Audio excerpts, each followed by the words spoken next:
Hello dear students, welcome back to the another session of social studies. Today we are on lesson number 3, rotation and revolution. Now, before starting the chapter, let's do the warm-up session. Look at the pictures given below. Which of these reminds you of the Earth's movement? Now there are two pictures. So from these pictures, you have to find out which reminds you of the Earth's movement. Now in this chapter, we are going to learn about the movements of the Earth, what causes day and night and what causes season. First topic is movement of the Earth. Now can you see the picture of the Earth? In this picture, we can see that there is an axis, there is a North Pole and there is a South Pole. And also the directions of spin. How does the Earth spins? Okay, it spins in this position. It is little bit tilted and spins in this tilted position. Okay, now it axis. This is an imaginary line. Okay, this line is known as the axis. Now in this axis only the Earth spins. It does not move from one place to another. Instead, it stays in one place and then keeps on moving. Now, when it stays in one position and keeps on moving, it is known as rotation of Earth. The Earth moves in two ways, rotations and revolution. Rotation refers to the spinning movement of the Earth on its own axis. Revolution refers to the movement of the Earth around the Sun. So, when this Earth makes a movement around the Sun, it is known as revolution. Both these movements take place simultaneously. Now, rotation of the Earth.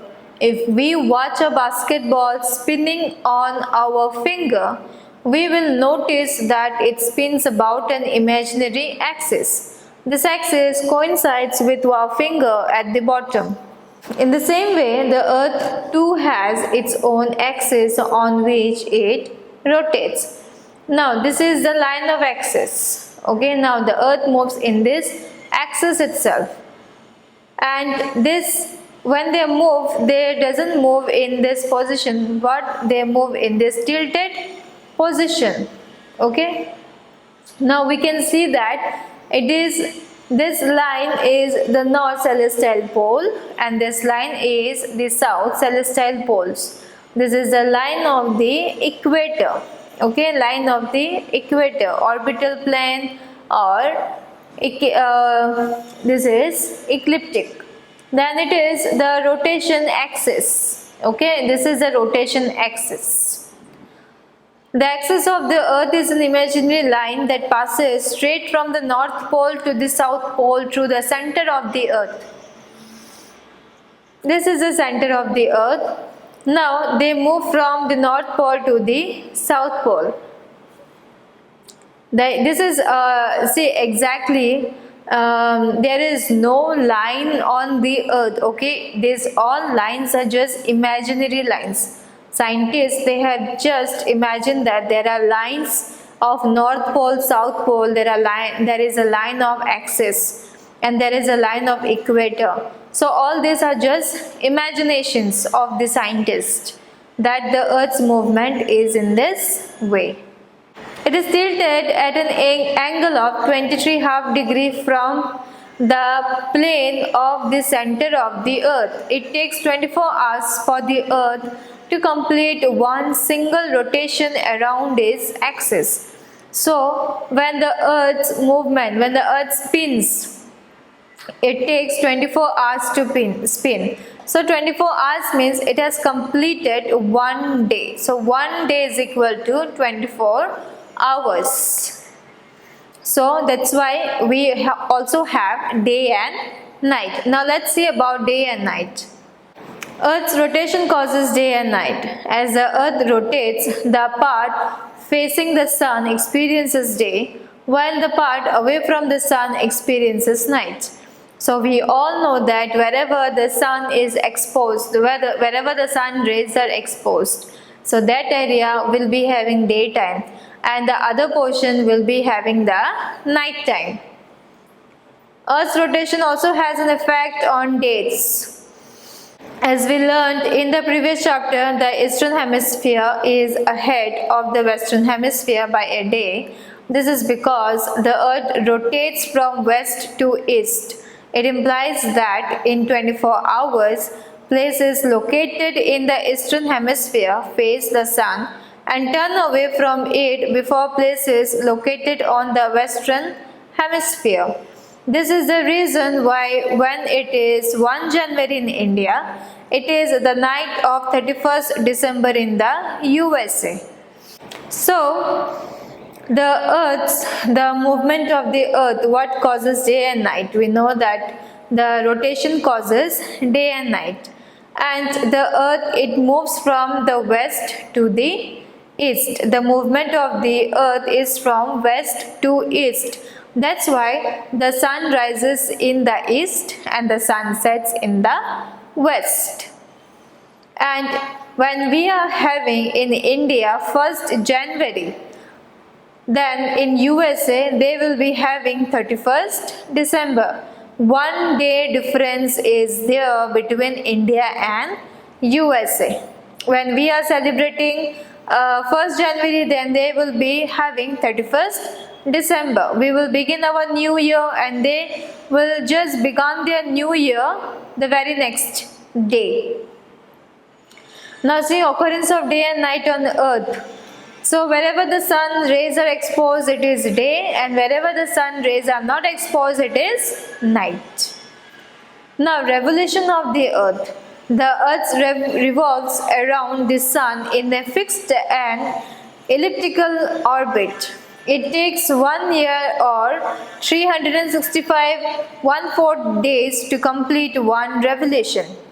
So we know that when the earth revolves around the sun and it takes 365 days or 365 1/4 days means 366 days to complete one revolution or to complete 1 year.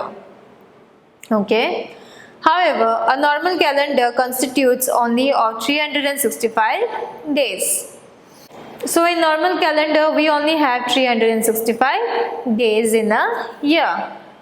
Then where does that 1/4 day or 6 hours go? This part of the day or hour is accumulated for 4 years till it totals 24 hours. This extra day is added to the month of February every 4th year. So in that year, February usually has 29 days. Such years are known as leap years.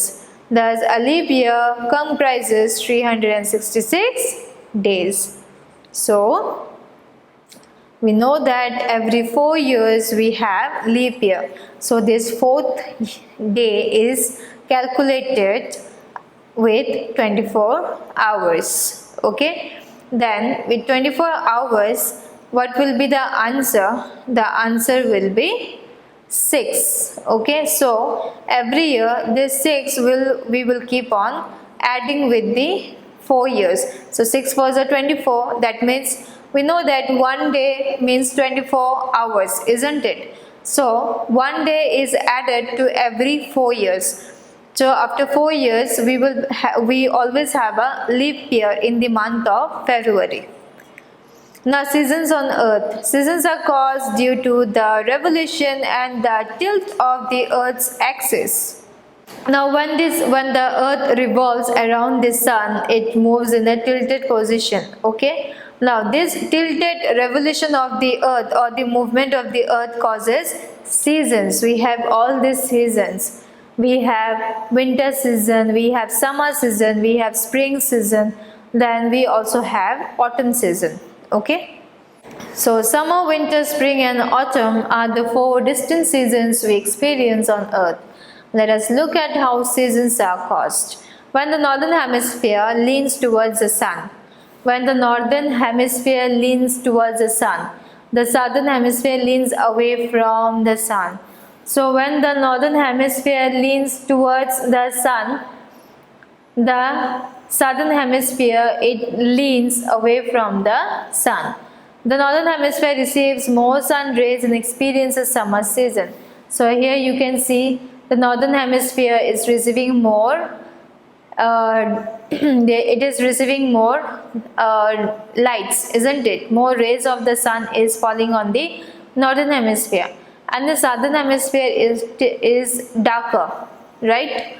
So the northern hemisphere receives more sun rays. Meanwhile, southern hemisphere receives less sun rays and experiences winter season. So wherever the sun rays are exposed, all the sun rays are exposed in the northern hemisphere, and the sun rays which are not exposed on the southern hemisphere, they have winter. And wherever the sun rays are not fallen or doesn't exposed, they have that part, the southern part will be having winter season. Okay, the longest day in the northern hemisphere is 21st June. So the longest day is the 21st June, here, beginning of summer. This day marks the summer solstice. Similarly, when the northern hemisphere leans away from the sun, the southern hemisphere leans towards it. Thus, the northern hemisphere receives less sun rays and experiences winter season. Meanwhile, the southern hemisphere experiences summer season.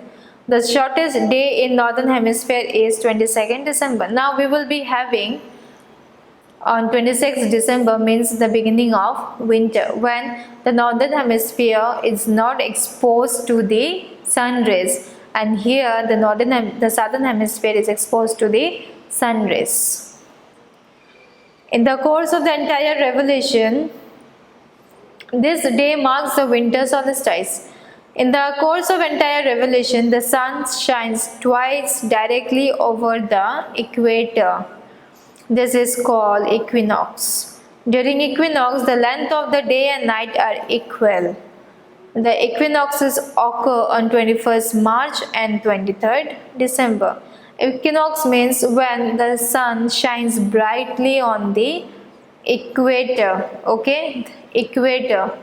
Equator means the line which divides the earth into the northern hemisphere and into the southern hemisphere. This is the line of equator. Okay, it divides the northern hemisphere and the southern hemisphere.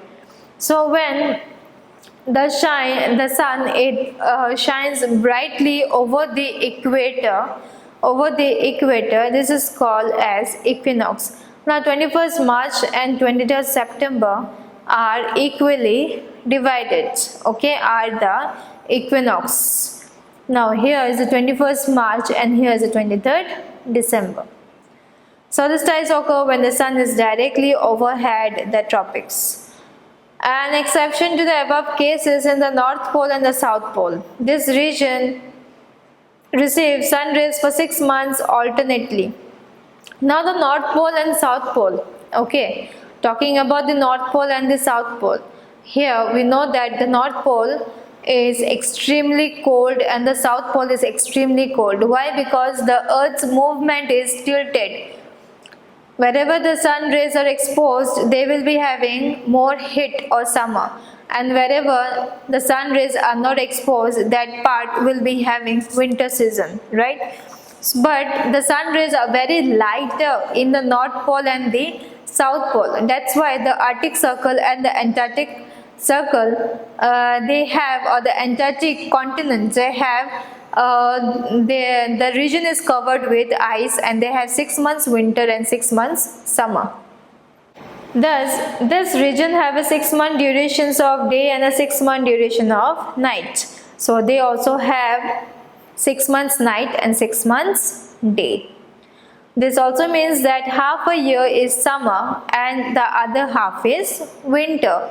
So if the 6 months is a day, it means naturally it will have a summer season, and if the 6 months, the other half is winter, that means they will other half, if it is night, that means it will be having a summer season, a winter season. Now let's start with filling the blanks. Dash and dash are the two movements of the earth. So what are the movements of the earth? They are rotation and revolution. Rotation and revolution. Now rotation and revolution take dash and dash days to complete respectively. So rotation takes 24 hours, then revolution takes 365 days to complete respectively. Now earth revolves around the sun in a fixed dash. The answer is orbit. A leap year has dash days. A leap year has 366 days. 22nd December marks dash and 21st June marks dash. So 22nd December marks winter, beginning of winter season, and 21st June marks the beginning of summer season. Next, mark T for true sentences and F for false sentences. Rotations and revolution take place alternately. False. Revolution is primarily responsible for causing tides. False. A leap year has 366 days. True. If it is night in India, it would be night in USA. False. If 25th December is included in a year, it would be a leap year. False. So this was about the chapter rotation and revolution. So see you next time with a new topic. Till then students, take care of yourself and thank you so much.